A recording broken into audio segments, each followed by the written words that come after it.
Maintenant, nous avons aussi les arcanes mineurs. Les arcanes mineurs, en fait, sont bâtis par rapport à une série de bâtons, de coupes, d'épées et de deniers. Les bâtons, c'est l'élément feu. Je fais et je veux. Les coupes, c'est l'élément eau. Je me sens. L'épée, c'est l'air. Je pense. Et le denier ou pentacle, c'est la terre, j'ai. Alors, on a les as. En fait, les as représentent, si on veut, nos racines. C'est quelque chose qui n'est pas matérialisé. C'est pure énergie. C'est un potentiel, c'est une idée, c'est une capacité. Ce n'est pas encore visible. Et c'est encore inconscient. Donc, si je pose une question, est-ce que j'aurai la possibilité de faire ça? Je tire un as. Oui, la possibilité est là. Encore faut-il la concrétiser, quoi. Mais on part avec un potentiel qui est bien présent. Et ça, c'est les as qui en parlent. Les valets. Les valets, qu'on retrouve ici, en fait, c'est la base, c'est l'élément, c'est le commencement. C'est novice, c'est un étudiant. Aucune expérience. Il pense qu'il sait, bien entendu. C'est l'adolescent. 15 ans, 16 ans, il va changer le monde. Il sait de là mieux que vous. Les idiots, c'est vous, c'est pas lui. Donc il est maladroit, il n'a aucune expérience. C'est un élève, il est en train d'apprendre. Et il y a une qualité de l'élément dans sa forme la plus simple. Donc, en tant qu'adulte, si je retire cette carte-là, ça veut dire tout simplement, fais attention. Ou bien tu commences quelque chose, donc tu dois apprendre. Ou bien la carte dit, tu n'as pas d'expérience, tout simplement. Donc, il ne faut pas croire que je sais et que ce sera fort. C'est un commencement, c'est une base, je dirais.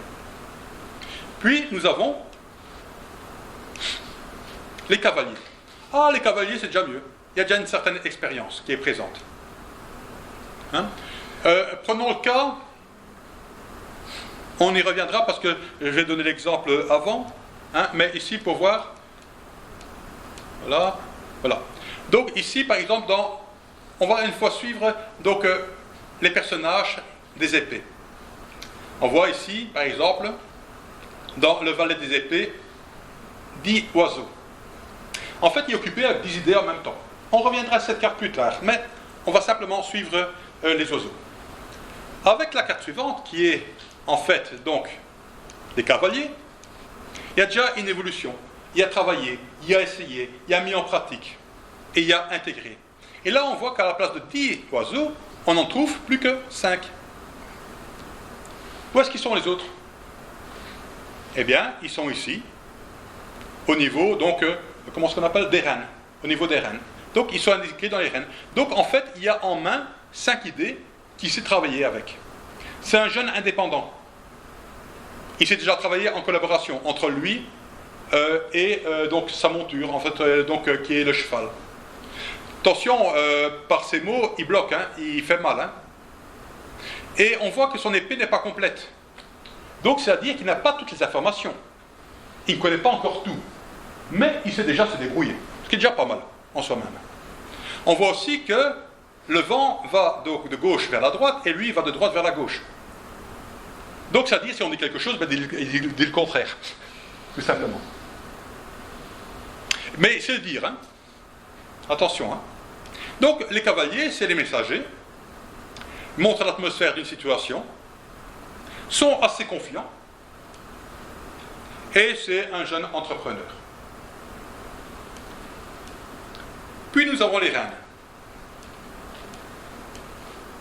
Alors les reines, en fait, c'est l'accomplissement. Mais l'accomplissement interne, en soi-même, intuitif. En fait, ils s'ouvrent à l'élément eux-mêmes. Ils regardent les détails. Ils sont réceptifs et maîtrisent l'état intérieur de leur élément. Ici aussi, on voit, en fait, qu'elle s'est libérée grâce à ses pensées. On voit qu'elle est occupée avec une seule idée. Vous voyez? Et puis on a les rois. Les rois, en fait, ils sont maîtres de leur élément. C'est l'achèvement. Hein? Ils sont responsables, ils ont l'esprit de décision, et ils apprécient leur élément. Et ici, je vous avais parlé tantôt que l'épée pouvait être aussi en billet. Et on voit ici vraiment donc l'épée qui est en billet, et qu'est-ce qu'on voit? On voit deux oiseaux. Donc là, il est en train de prendre une décision. Vous voyez? Il y a encore d'autres choses à raconter dessus. Enfin, déjà pas mal. Et puis nous avons les coupes. En fait, les coupes nous parlent d'émotions, de sentiments, d'intuition et de créativité. Prenons un exemple parmi donc, ces différentes cartes. Et j'ai choisi celle-là. Qu'est-ce qu'on voit?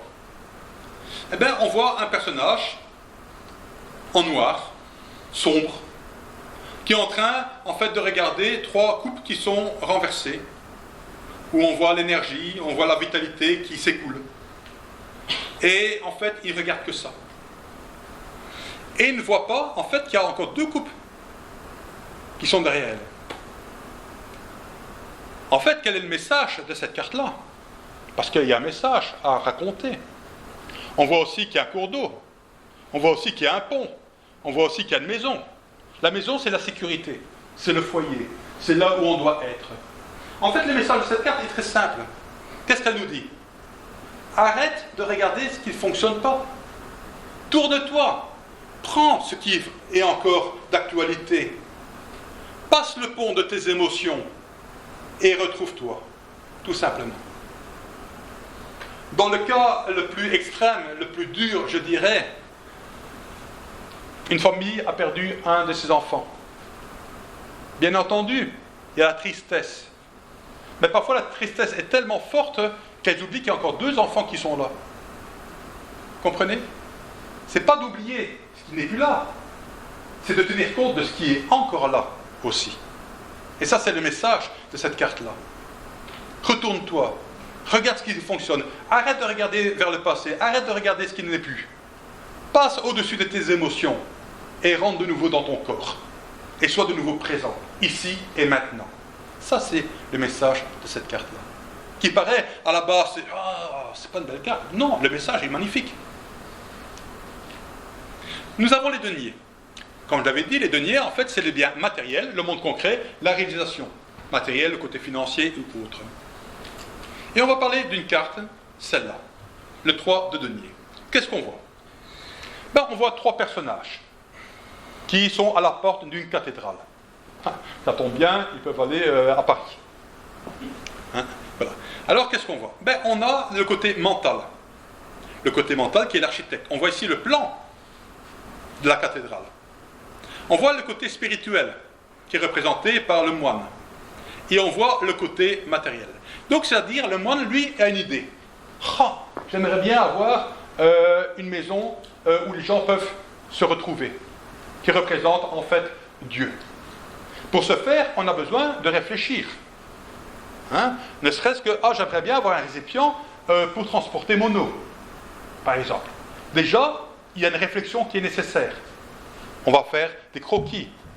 On va réfléchir dessus. Ça, c'est l'idée, c'est le côté spirituel. La pensée, c'est le côté mental. Mais la réalisation, en fait, c'est ici le côté ici. Et on voit en fait que le personnage qui met en action, qui travaille, est plus haut que les autres. Donc, c'est-à-dire, tu peux avoir une belle idée. Tu peux le mettre sur papier. Mais si tu ne fais rien, tu n'auras rien. Donc, travaille. Mets en pratique. Mets en réalisation ce que tu as pensé. Très très belle carte aussi. Et puis nous avons les bâtons. L'action, l'enthousiasme, le dynamisme. Prenons un exemple. J'adore cette carte-là. C'est celle-là. Le 7 de bâton. Qu'est-ce qu'on voit? Un peu bizarre cette carte. On voit une personne qui est surélevée par rapport à d'autres. On voit qu'elle est en train de se battre. Donc ici, ils essayent avec un bâton de taper, et lui, avec ses deux mains, clac, clac, clac, clac. Il sait se défendre. Ce qui est assez intéressant, c'est que où est-ce qu'il est son pantalon?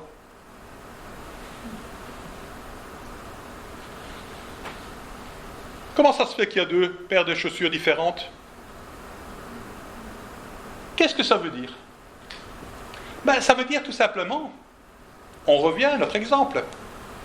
Tiens Dominique, si tu as 10 000 euros à placer, hein, il ne faut pas attendre, je suis sérieux, vraiment, je suis sérieux.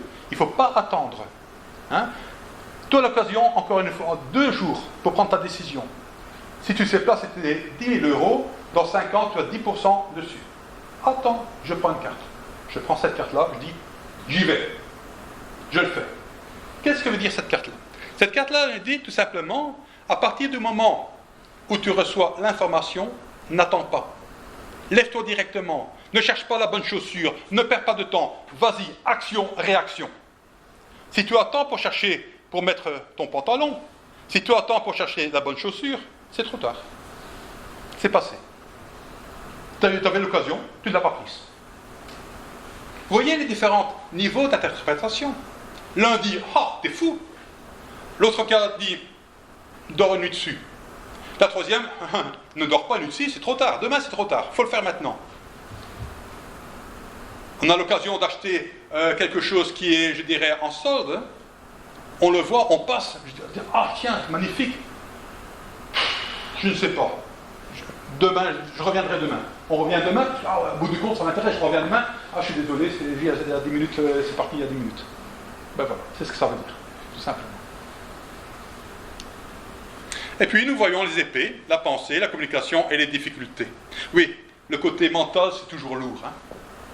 Et prenons ici notre valet des épées. Qu'est-ce qu'on voit? Ben, on voit donc un adolescent, hein, qui a l'épée en main, la communication. Déjà, regardez comment il prend l'épée. Essayez de prendre votre stylo et de tenir votre stylo comme ça, et essayez de vous défendre, vous allez voir, ça n'est pas facile. C'est-à-dire que la personne veut s'exprimer, mais elle ne sait pas le faire. Premièrement, elle n'est pas vraiment stable. Elle est en hauteur sur une butte, avec un pied plat et l'autre est comme ça. C'est-à-dire que si on le pousse un petit peu, il tombe. On voit aussi que sa tête est dans les nuages, c'est-à-dire qu'il n'y a aucune clarté de ce qu'il raconte. On voit aussi qu'il regarde dans la direction inverse du vent. Donc, il parle contre. On dit ça, il va dire le contraire. Et on voit aussi qu'il y a 10 oiseaux, c'est-à-dire qu'il est occupé avec 10 choses en même temps. Donc, c'est-à-dire, si tiens, demain j'ai un examen, est-ce que je suis prêt? Je tire une carte et je tire le valet des épées. Ben, c'est clair que je ne suis pas prêt du tout, quoi. Je pense être prêt, je pense savoir, mais je vais me faire carrément balayer. Donc il vaut mieux réétudier, quoi, tout simplement. C'est très clair, c'est très simple.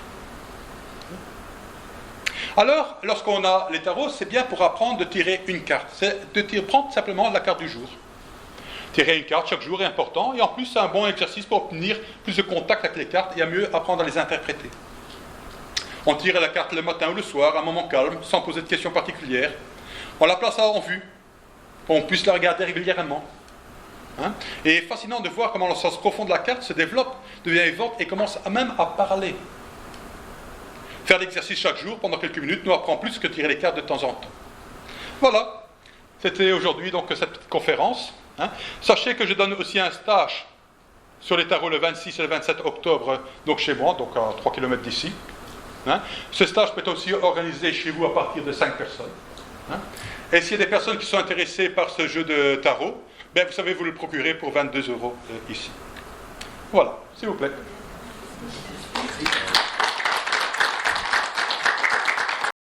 Un titre peut-être